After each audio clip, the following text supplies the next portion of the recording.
Uh, yeah. Hey, hi, Jake. Obviously, coming off the Virginia loss, heading into this Wisconsin game. Wisconsin faced them on the road earlier this year. Game where they kind of managed to stay away down the stretch of that one. What did you learn about Wisconsin from that game? As you look back at that game, what can you guys do better to attack them this time around and try and get a pretty important win here in the Schottenstein Center? Yeah, big time game. And listen, we're excited about it. I think this team has shown an ability to, you know, respond in a big way, and there's no reason, for me to believe we're not going to do that. So Wisconsin's a really good team. They're obviously playing at a high level right now. And when you look at our game against them the first time, there are a couple things that stood out. I think the way they finished in the paint and the way we finished in the paint was a big difference in the game. So we got to be more efficient in the paint this game, and we got to do a better job protecting the rim. And part of that is, making sure they're not able to get the ball in the paint off their transition offense early. Boyd's really dynamic in transition. Taking care of the ball on our end is a critical part of that. But, I think the discrepancy at, efficiency in the paint was a major issue. Um, Obviously, guarding the 3-point line against them is important, but we'll be ready. And then, are you happy with the looks you guys are getting out of timeouts when you have a chance to maybe draw something up uh, in those late game critical situations? I just want to get your thoughts on where things stand with that. Yeah, if you would have asked me before last game, I would probably have a little different answer. We weren't good enough in those moments last game. I thought our execution really, it would have been something we have been really good at. This has been a team that was, for the bulk of this season, really good coming out of timeouts. We were efficient. We were executing well. Last game we weren't, and there's no denying that. So we watched all those situations and scenarios and identified why that was.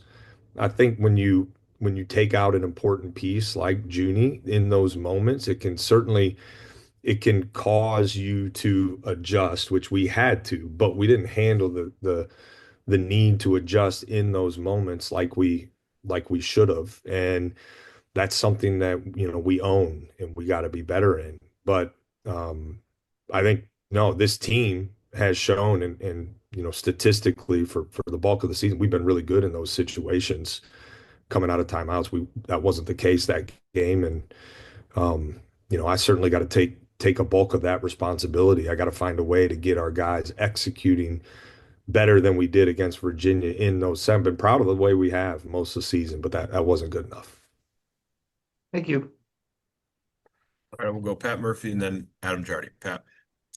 Hey, Jake, thanks for doing this. You mentioned John there, and I know you talked about him a little bit post game, but obviously you lose his 3-point shooting. What else do you have to make up for that maybe isn't as obvious as what he does best and behind the arc?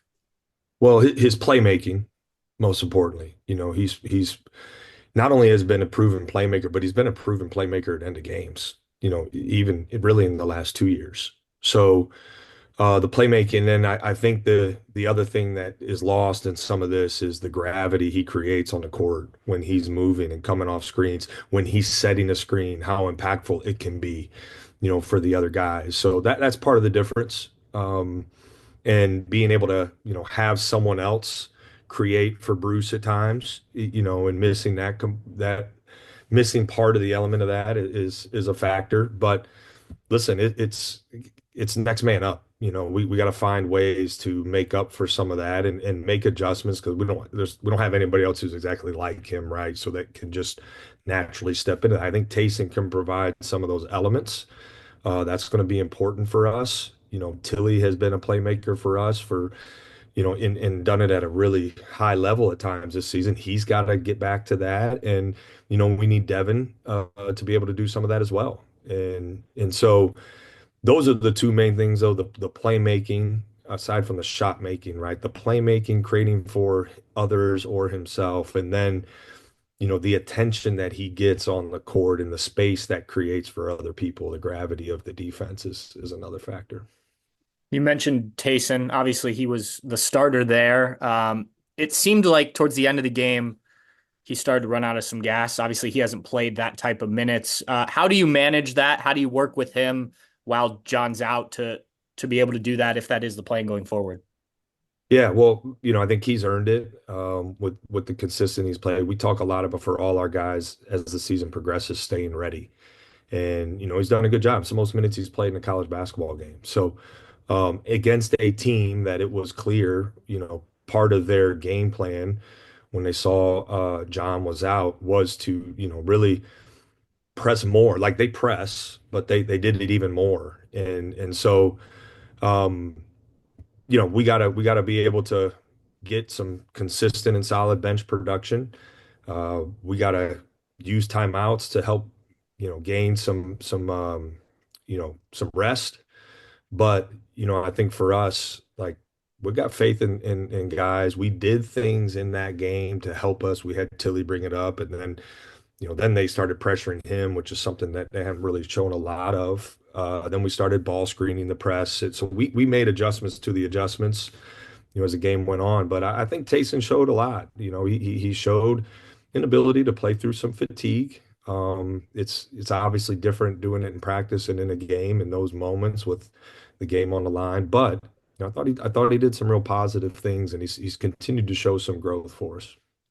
Obviously, you don't want to miss John, but is this a real opportunity for him given kind of how his career has gone so far? I know he's played well recently off the bench, but to be in probably a role he envisioned himself at this point in his career. Yeah, I think it is. I think there's for him personally, but right now, all I want our guys thinking about is Wisconsin and how we can beat them. So he's got to continue to do that. I think he's shown improvement. Why his opportunities gotten bigger is because he's shown some improvement in some areas that have been a real challenge for him, and that's the thing I'm probably most excited for him personally about is he's really taken some steps forward in areas.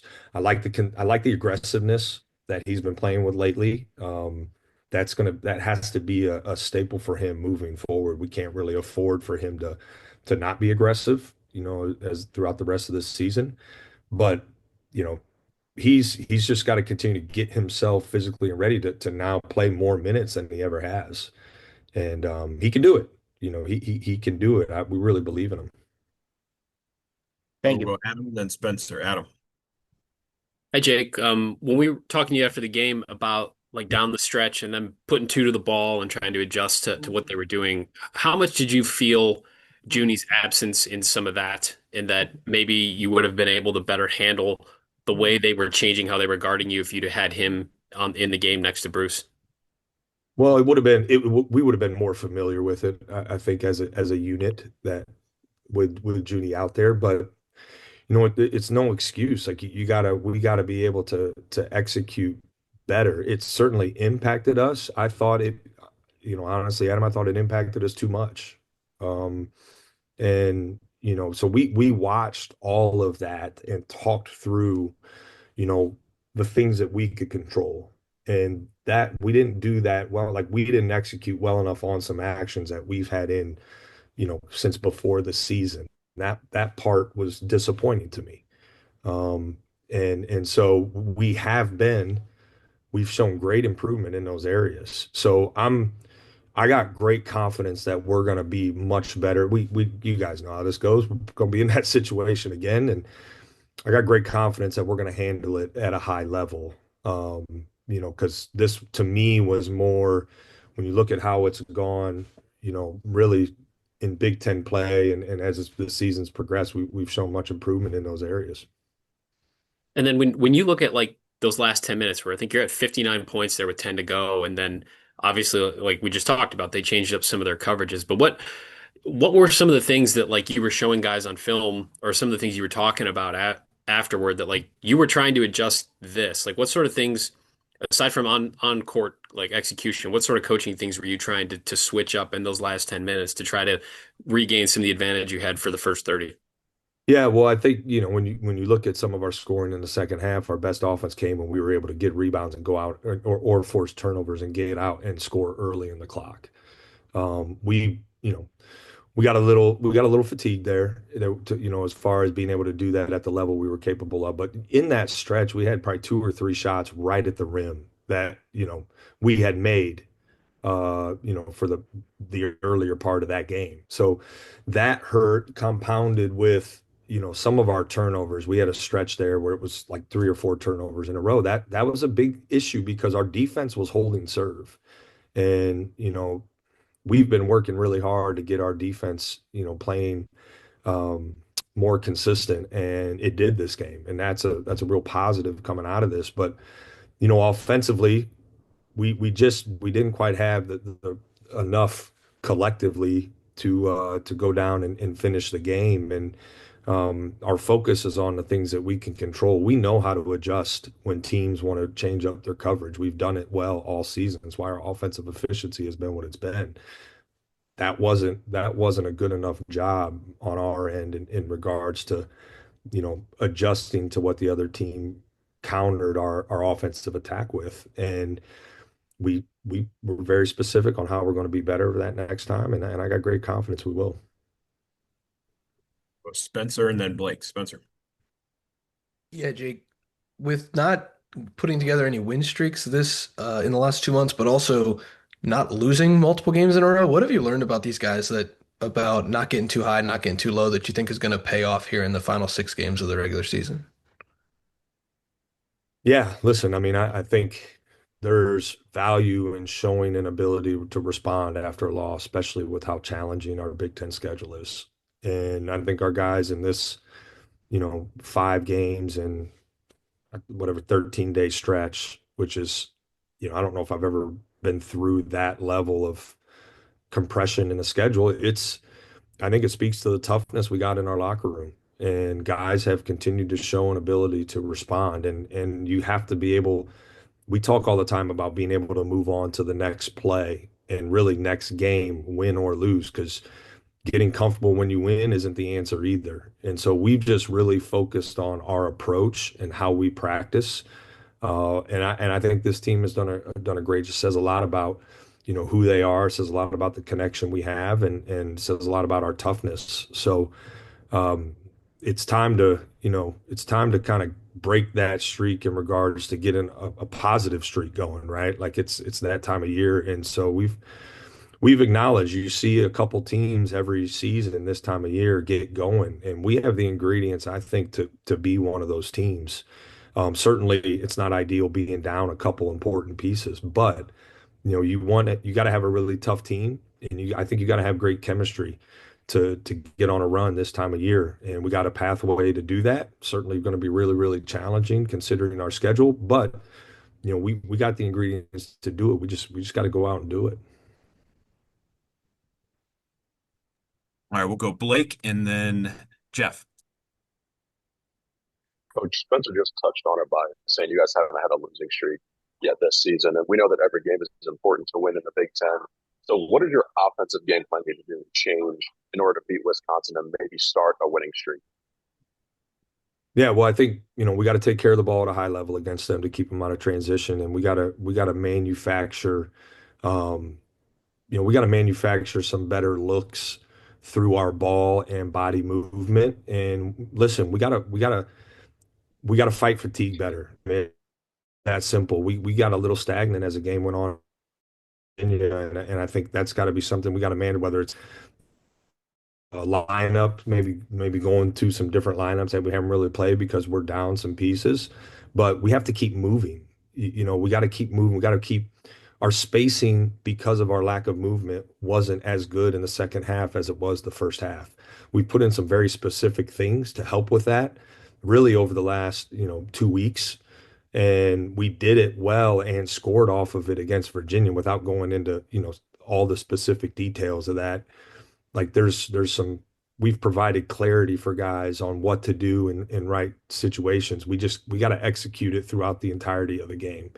And I've talked about this with our team. Our solution, the way this team is built, our solution is one that has to be together. And that's that we got to embrace that at a high level. Our shot quality wasn't good enough against Virginia. That's on us. And so we watch that, we talk about it, we know what that looks like. And again, it's been something that's been a strength for this team. It wasn't that game. And that's how I think that's those things compound, right, in a stretch like we had against them in the second half. We can't do that against Wisconsin. We know that. We've owned that, and we've talked about that, and we're ready for tomorrow. As far as how we're going to attack them. And then can you speak to Amari Bynum's emergence the last couple of games and how important he's going to be for you guys moving forward? Yeah, impressive. Because we talk about next man up, and we talk about everybody just doing just a little bit more, and impressive to see a young player step up like he did, right, in a game of that caliber. He and I have talked a lot about being aggressive, what aggressive looks like, and I think he's done that. He's had some inconsistency with his aggressiveness at times, but he's playing really aggressive right now. I think he's comfortable, with his opportunities, and he's creating some opportunities for himself, which is good. He's got to be aggressive offensively for us, but the rebounding thing was probably one of the best improvements he showed last game. I thought he had some big time rebounds against an elite offensive rebounding team. So, his impact is felt on both sides of the ball. He's our best rim protector with an ability to come over and make up for mistakes, and he's got a chance to be an elite rebounder. And he was an elite rebounder against Virginia. Right. And then we'll finish up with Jeff. Okay. Hey, in terms talking a lot about offense, when teams put all this heavy ball pressure on you guys, contesting handoffs and all that kind of stuff, what does that do to your offense and flow and rhythm? And do you expect Wisconsin to try to attack you that way in this game and really try to disrupt? I think their defense is built differently than Virginia's. You certainly anticipate teams making adjustments, and specifically when you've played a team already, and they're watching the same film we are to see what worked and didn't work, and what was impactful, what wasn't as impactful, and so I don't think that they're just going to make these wholesale changes and be a completely different team, right? But I think you can anticipate them making some adjustments as we are. And when teams are pressuring us, like we saw, that's where our movement becomes even more important. Our screening becomes even more important. And we have an ability, because of the versatility of our offense and, quite frankly, our playbook, we have an ability to counteract all of that stuff. It's just a matter of being able to adjust. Really, we didn't see anything from Virginia we didn't anticipate. We just didn't do what we were doing long enough or well enough, long enough, in the course of that game. Now, Bruce, stepped up in a big way, and forced them to make some adjustments. And in that moment when they did, that was the part for me where I felt like we didn't do a good enough job counteracting that adjustment. His aggressiveness and getting to the rim forced them to do something different that they hadn't shown a lot this season.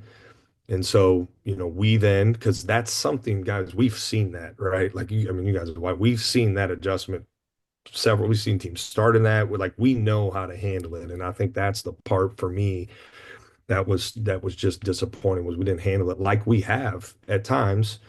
We didn't handle it as well. I think certainly, combining that with one of your other primary ball handlers being out, threw another wrinkle to it, but we still knew how to handle that because we were prepared for it. We just didn't do it well enough down the stretch.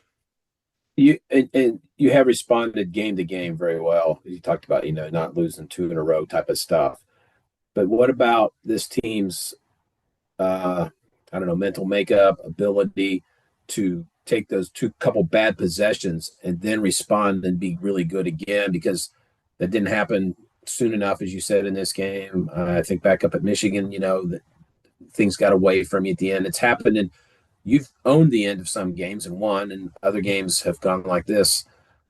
Does this team is that a struggle for this team, or how are you addressing that with them? Like, hey guys, we got to put that behind us right now.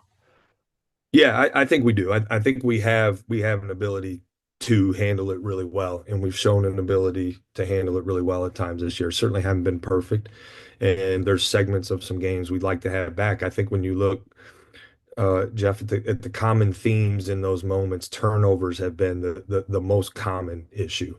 So that's where we gotta own that. We gotta really value possessions more. You go back and reference the game against, the team up north at their place. There was a turnover issue in a stretch where they built the lead. You go back to the Virginia game, there's a turnover issue. And it's not right. We're not gonna play perfect. We're not talking one turn, but you can't have three turnovers in three straight possessions or three out of four possessions when a team starts to get some momentum. So I think that's the biggest concern is, being able to value possessions more in those specific moments when there's momentum to be had in the game. And, we gotta be really on point in Yeah. regard to that. And especially here tonight, you got these last 6 games, and it's like it's getting do or die, right? And so, do you sense anything with these guys like, hey, this is there a heightened awareness at all, or has it been like, or have they, or is it still just game by game? Yeah, listen, I mean, there's no hiding from how meaningful these games are. Like I don't care who you are, right? Like we all know it. But how you approach and attack that is critical. And right now, Wisconsin is our sole focus. I don't have to, remind our guys every day how important these games are. We're playing for a lot right now. We talked about from the very beginning part of the season that part of building this and getting it moving in the direction we are is playing in big time meaningful games in February and March. So we know that, but if we start looking, if our players start worrying about, what's going on in a week or 2 weeks, well, we're not going to be our absolute best tomorrow against Wisconsin. So that's what our focus is. Like, and quite honestly, I don't mean for this to sound like coach speak, but like we got to have a great practice today. We could like we got to come in and have a great day of preparation to make sure we can have a good day tomorrow. And I want our guys focused on the film session we're about to have. I want them focused on having a really good practice. I want them focused on recovering really well so they feel great heading into the game tomorrow. And then we go out and we need to play. We need to be aggressive. We need to play with urgency. We need to do the things that we talk about all season long. And, that's why we build the way we build is so in these moments we're ready to rise up. And I got great faith in our guys that we will. And I thought we showed that, for a majority of the game against Virginia. We had some guys really rise up to it. Now we need everybody because we're a little shorthanded. We need everybody to step up and I think we will. I'm really excited about tomorrow as long as we can have a great day of work today. You got time for one more follow-up from Adam. Thanks, appreciate it. Something that I saw it on Twitter after the game, and a lot of people send this to me, but Gus Johnson on the broadcast, he said the difference between UVA and Ohio State is UVA paid for it. Ohio State, they've given all the money to Ryan Day. A lot to unpack there, but what financial challenges did you face putting this roster together, and what does that challenge look like for you guys going forward? Yeah, listen, there's a lot there, and I think there's a lot we got to understand. First and foremost, all information is inaccurate information, right? Like that, there's an element to NIL that's hidden, and so everything you see or read, whether it's regardless of who it's from, we're not speaking specifically to us right now. There's a lot of inaccurate information out there. The one thing that I know, Adam, is Ohio State is a really special place, and part of what makes Ohio State special is the fact that we got a big time athletic department that strives for excellence in 36 sports. And there's no question that, football is a major, major financial driver, to the operation here, right? The other thing that is also true is that, I know Ross, his team, myself, we are working and really have been working relentlessly to continue to push and increase our NIL situation. This landscape has been evolving right in front of our eyes. That plays a factor, but like, are there areas that we'd love to get better in and improve in? Absolutely. But if you think right now that I'm going to spend time and energy on that. I got to get ready. Our focus as a program is on Wisconsin. I'm excited about the things that are happening to, help us be better in certain spaces. There's no question. Like there's things in motion that can't impact the here and now, but are exciting about the future. And, I'm just appreciative of what Ross and his team, how we've been able to work together to fight. It's a fight, it's a battle, and we're fighting it, and we're fighting it together. And I'm appreciative of that. So we can, I think there's a time and place after the season to really take a deep dive into this year in regards to some of those details. But right now is not it. But I am excited about what's ahead for us because when it comes to NIL, our focus right now, like what's done is done this year, right? Our focus right now is on what's ahead. And, I'm excited about what's ahead for us and, but this year, all we're focused on is Wisconsin right now and finishing, having a great practice today, get ready to have a great game tomorrow. And then we got to rinse and repeat that approach because we know what we got in front of us here down the stretch. Thank you. Yeah, thanks. Anything else you guys need? All right. Thanks, guys.